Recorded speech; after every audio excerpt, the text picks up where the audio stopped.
Hello, my name is Marcus Smallwood, and I'll be reading Understanding Al Green by Adrian Matejka. When I was 12, a wiser 16-year-old told me, if you really want to get that, homeboy, you best be bringing Al Green's greatest hits. And if you ain't in the mix by song 5, either she's dyking it or you need to reevaluate your sexual orientation. Know what I'm saying? With those words, I was off. Bald Al Green in the clutch in search of that thing. Socks pulled up to my neck, jerry curl, real tight Hoyas jersey was nothing but regulation. And I knew I was smooth, and I knew I was going to be in the mix by song 5. The whole walk from the ball court, the wise man's words echoed like somebody's mama banging on the door. The panties just be slipping off when the women hear Al's voice. Slipping. Slipping because Al hits notes mellow, like the silk that silk wears. His voice is all hard work and nighttime things. Not fake breasts, but you and your woman squeezed onto the couch, taking a nap while the aquarium stutters beside you. Nodding off on drizzly days when you should be at work. The first smoke after a glass of fine wine you know you can't afford. Nobody, not woman or man, knows how to handle Al Green. That girl from Ipanema would have dug Al.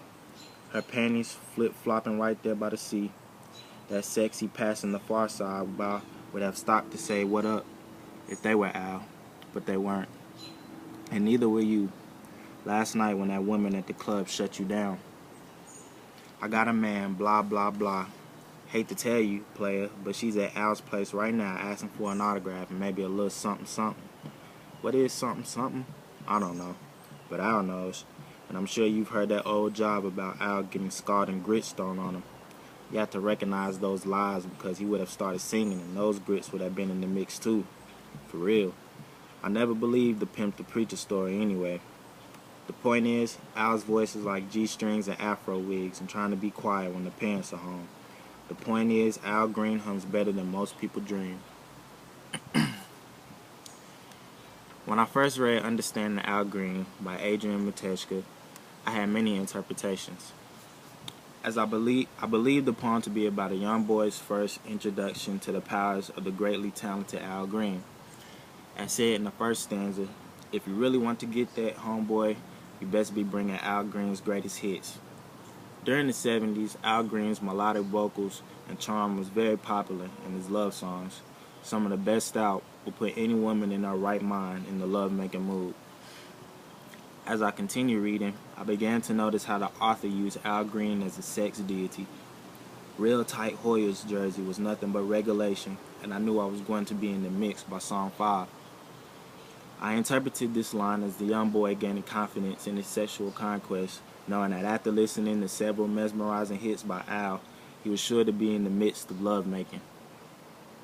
The wise man's words in the second stanza, the panties just be slipping off when the women hear Al's voice, slipping because Al hits notes mellow, like the silk that silk wears. His voice is all hard-working nighttime things. Refers to the trance that controls how a woman responds to Al's voice. Al Green is the author's partner in crime in his love-making scheme. Al's music was doing most of the work, and the boy only had to stay calm or chill and just go with the flow. Also, the line, his voice is all hard-working nighttime things, suggests that Al was also the epitome of the 70s nightlife. As I continued to the fourth stanza, I noticed that Al's music wasn't just for sex, but his music could set the tone for any activity, whether it's lying next to your woman or simply taking a nap before work. That's when I finally understood the message of the poem. Al Green was the embodiment of the 70s. His music could allude to any situation or activity during the time, which made him such a great artist. Simply put, Al Green was just a man. The last line of the poem seems to sum it up the best. The point is, Al Green hums better than most people dream.